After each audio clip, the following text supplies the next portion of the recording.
아들로 아버지를 영화롭게 하옵소서. 이 한 제목으로 같이 은혜를 나누겠습니다.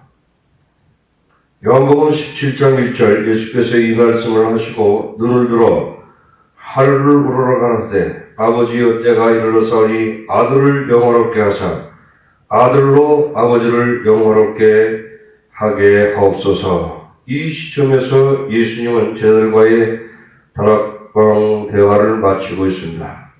예수님은 자신이 제자들을 떠나 아버지께로 가신다고 말씀하고 있습니다. 예수님은 자신이 제자들을 사랑하신 것처럼 서로 사랑하라고 명령하였습니다. 예수님은 제자들에게 위대한 카운슬러와 가이드로서의 성령을 보내시겠다고 약속하였습니다. 마침내 제자들은 예수님께서 하나님 아버지께로 오셨다고, 아버지께로 가신다고 하는 것을, 제자들은 예수님께서 하나님 아버지께로 오셨다가 또 아버지께로 가신다는 것을 믿게 되었습니다. 모든 것을 다 가르치신 후에 예수님은 하늘을 울러 기도하기 시작하였습니다. 예수님은 제자들이 들을 수 있는 거리 안에서 기도했습니다. 예수님은 제자들에게 의도적으로 하나님과의 친밀한 관계를 드러내 주셨습니다. 예수님은 자신을 위해서 기도하셨습니다. 예수님은 제자들을 위해서 또한 기도했습니다. 예수님은 모든 믿는 자들을 위해서 기도하셨습니다. 주님께서 기도를 통해서 예수님과의 교제가 이루어지도록 이끄시고 또 기도를 가르쳐 주시기를 바랍니다. 첫째, 예수님은 하나님께 영광 돌리기 위해서 기도했습니다. 요한복음 17장 1절에 예수께서 이 말씀을 하시고 눈을 들어 하늘을 우러러 가라사대 아버지여 때가 이르렀사오니 아들을 영화롭게 하사 아들로 아버지를 영화롭게 하게 하옵소서. 예수님은 하나님을 아버지시라고 부르셨습니다. 그것은 하나님에 대한 예수님의 사랑이며 예수님의 신뢰이고 예수님의 존경이었습니다. 예수님과 하나님과의 사랑의 관계는 절대적이었습니다. 예수님은 아버지께서 자신을 사랑하시며 함께 계시고 끝까지 자신과 함께 하심을 믿으셨습니다. 예수님은 가장 힘든 고통의 시간에도 하나님께서 함께 하심과 사랑하심을 믿으셨습니다. 예수님께서 기도하는 동안에도 사탄의 음모는 진행되고 있었습니다. 예수님을 향한 세상의 증오는 최고조에 달하였습니다. 예수님을 가른 유다가 곧 배반하고 베드로가 자신을 3번 부인하고 모든 제자들이 예수님으로부터 도망갈 것을 아셨습니다. 예수님은 또한 조롱당하시고 매맞으시고 십자가에 못 박히실 것을 아셨습니다. 예수님은 아버지여라고 부르심으로써 하나님의 사랑에 대한 절대적인 신뢰를 말씀하여 주고 계십니다. 예수님은 기도를 통하여 하나님의 사랑에서 그 무엇도 분리시킬 수 없다는 것을 보여주고 계십니다.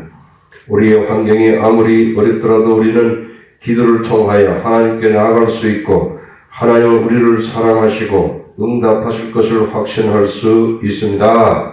예수님의 기도 제목은 무엇이었습니까? 그것은 아들을 영화롭게 하사 아들로 아버지를 영화롭게 하게 하옵소서입니다.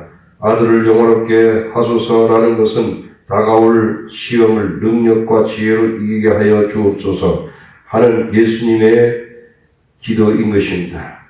예수님은 또한 죽은 자 가운데서 하나님께서 그 자신을 부활시키셔서 능력으로 하나님의 아들로 선언하여 주시기를 위해 기도하고 있습니다. 하나님의 아들이신 예수님까지도 환난의 때에 기도로 하나님께 나아가서 간구하신 것을 볼 수 있습니다. 우리는 예수님께서 하나님 아버지와 기도를 통하여 사랑의 교제를 가지신 것을 알 수 있습니다. 하나님의 아들이신 예수님께서 기도를 통해서 하나님을 의지한 것처럼 우리도 모든 일에 기도하면 하나님을 의지하게 될 것입니다. 예수님의 기도의 초점은 예수님을 통하여 하나님이 영광 받으시는 것입니다. 예수님은 하나님 아버지의 이름과 명예와 영광을 세상에서 입증하고 싶어 하셨습니다. 이것은 마귀와의 영적인 전투를 의미하는 것입니다. 하나님의 사랑을 의심케 하고 죄에 빠지게 하는 자는 마귀인 것입니다. 마귀는 하나님에 관해서 여러 가지 방법과 형태로 거짓말을 하는 자인 것입니다. 마귀는 인간의 마음속에 교만과 감사치 아니하는 마음을 심어 하나님과 원수가 되게 하는 것입니다. 예수님은 이 문제를 뿌리로부터 해결하시기를 원하셨습니다. 예수님은 마귀의 힘 뒤에 하나님의 전능하신 능력을 나타내시기를 원하셨습니다. 인류 구원을 위하여 하나님의 독생자를 희생하신 하나님의 사랑을 예수님은 나타내시기를 원하셨습니다. 인간적으로 말하면 십자가는 부끄러움의 상징인 것입니다. 그것은 완전히 폐허와 같았습니다. 그러나 예수님은 십자가를 하나님의 영광으로 보았습니다. 그 십자가는 역사를 통하여 하나님의 사랑을 선언하고 있습니다. 십자가는 모든 종족과 모든 언어들에서 사람들을 하나님께로 예비들을 이끌어 주시는 것입니다. 여기서 우리는 예수님의 불타는 인생의 목적을 어떤 희생을 지불하더라도 목숨까지 희생하면서까지도 하나님께 영광 돌리는 것을 볼 수 있습니다. 예수님께서 기도하셨을 때 하나님께 영광 돌리기 위해서 기도하신 것입니다. 이것은 모든 사람들이 일생의 목적으로 삼아야 할 것입니다. 이러한 일생의 목적이 우리로 하여금 기도하게 하고 열심히 일하도록 인도하며 하나님과 사람과의 올바른 관계를 갖도록 하게 하여 주시는 것입니다. 이것이 바로 예수님께서 우리에게 기도를 가르쳐 주신 목적입니다. 아버지여, 아버지 이름이 거룩히 여김을 받으시오며 아버지의 나라가 임하오시며인 것입니다. 그러나 종종 우리 기도는 예수님의 기도한 것과 같이 않을 때가 있습니다. 예수님의 기도보다 창세기 32장의 야곱의 기도와 비슷한 때가 많습니다. 거기에서 야곱은 20년 만에 에서를 처음 만나게 됩니다. 야곱은 에서로부터 축복을 가로챘기 때문에 에서가 복수할까봐 두려워하고 있었습니다. 그래서 야곱은 에서의 화를 달래기 위해서 선물과 자녀들과 부인들을 보냈습니다. 그가 생각할 수 있는 모든 것을 행한 다음에 야곱은 하나님께 기도했습니다. 그의 기도의 내용은 나를 구원하여 주옵소서입니다. 창세기 32장 11절에 내가 주께 간구하오니 내 형의 손에서 에서의 손에서 나를 건져내시옵소서. 내가 그를 두려워하오면 그가 와서 나와 내 제자들을 칠까 겁내니이다. 하나님께서 야곱에게 새로운 생명을 줌으로써 기도를 응답하셨습니다. 하나님은 고난의 때에 우리가 부르짖어 기도할 때 응답하여 주십니다. 그러나 예수님의 기도는 예수님을 십자가의 고난에서 구해주지 못했습니다. 예수님께서 십자가에서 고난과 죽음을 통해서 하나님의 영광이 나타나기를 위해서 예수님은 기도하신 것입니다. 우리는 예수님의 기도를 통해서 배워야 합니다. 우리는 예수님처럼 고난을 통과할 때 하나님의 영광이 나타나도록 기도할 수 있어야 합니다. 우리 메시지를 준비하면서 이 설교를 통해서 예수님께서 영광 받으시기를 위해서 기도해야 됩니다. 우리는 하나님께 영광 돌리는 불타는 마음을 갖기 위해서 하나님의 도우심이 필요합니다. 예수님의 일생의 목적인 하나님께 영광 돌리는 이 위해서 사신 것처럼 우리도 하나님께 영광 돌리기를 바랍니다. 아버지여, 많은 고통 가운데서도 아버지께 영광 돌리게 하옵소서 하고 기도해야 될 것입니다.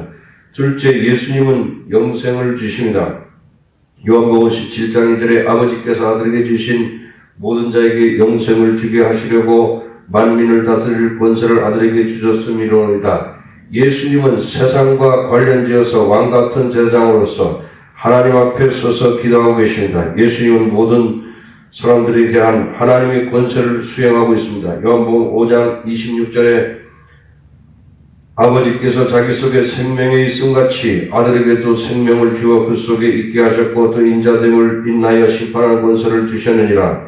예수님은 인류의 모든 사람들에 관한 권세를 가지고 있습니다. 예수님은 하나님의 말씀을 듣고 믿는 자들에게 영생을 주십니다. 내가 진실로 얘기하노니 내 말을 듣고 나 보내신 이를 믿는 자는 영생을 얻었고 심판에 이르지 아니하니 사망에서 생명으로 옮겨내리라. 예수님의 말씀을 거절하는 자에게는 예수님은 영원한 정죄를 내리시는 심판주가 되십니다. 예수님은 모든 인생들의 삶과 미래의 운명을 가지고 계신 절대 주권자이십니다. 이러한 절대 주권을 가지고서 예수님은 사람들에게 영생을 주시기를 원하십니다. 바쁜 일상생활 속에서 많은 일들이 중요하게 보입니다. 기말고사 때가 다가오면 정확한 답을 쓰는 것이 중요하게 느껴집니다. 가스가 떨어졌을 때 얼마치의 가스를 넣는 것이 중요하게 생각됩니다. 그러나 인생에 있어서 가장 필요한 것은 영생입니다. 마가복음 8장 36절에 사람이 만일 온 천하를 얻고도 제 목숨을 잃으면 무엇이 유익하여 사람이 무엇을 주고 제 목숨을 얻겠느냐. 인간에게 있어서 영생은 모든 것이 됩니다. everything입니다. 그러므로 우리가 영생을 가지고 있는 것을 알게 될 때 우리는 진정 부자인 것을 알게 됩니다. 그것은 돈을 제한 없이 공급하는 것을 부여하는 것과 같습니다. 우리는 아무리 돈을 써도 앞으로 계속해서 쓸 만큼 남아있습니다. 영생을 소유한 자는 남을 섬길 여유가 있게 되며 시간과 자원을 무제한으로 풍성하게 소비할 수 있게 됩니다. 영생을 소유한 자는 어떤 어려움 가운데서 하나님의 평안을 소유할 수 있습니다. 영생을 소유한 사람은 참으로 행복한 사람이고 축복받은 사람이고 부자인 것입니다. 영생은 곧 유일하신 하나님과 그의 보내신 자 예수 그리스도를 아는 것입니다. 예수님은 단지 영생을 끝없이 지속되는 존재로 영생을 정의하지 않았습니다. 예수님은 영생을 하나님과의 관계로서 하나님을 아는 것으로서 정의하고 계십니다. 아는 것이란 경험의 수단으로 개인적인 지식을 말하는 것입니다. 그것은 무엇에 관해서 아는 것이 아니라 친밀한 관계를 통해서 아는 것입니다. 우리가 하나님을 알 수 있도록 하기 위해서 예수님은 이 땅에 오셨습니다. 우리가 하나님을 알게 될 때 하나님을 경외하게 됩니다. 우리는 하나님은 우주를 창조하신 창조주 하나님으로 알게 됩니다. 하나님은 인간의 생사할 뿐만 아니라 세상과 역사를 주관하는 절대 주권자가 되십니다. 하나님은 지혜가 충만하시고 거룩하며 완전하십니다. 하나님은 우리를 사랑하시고 기도에 응답하시는 분이십니다. 아멘.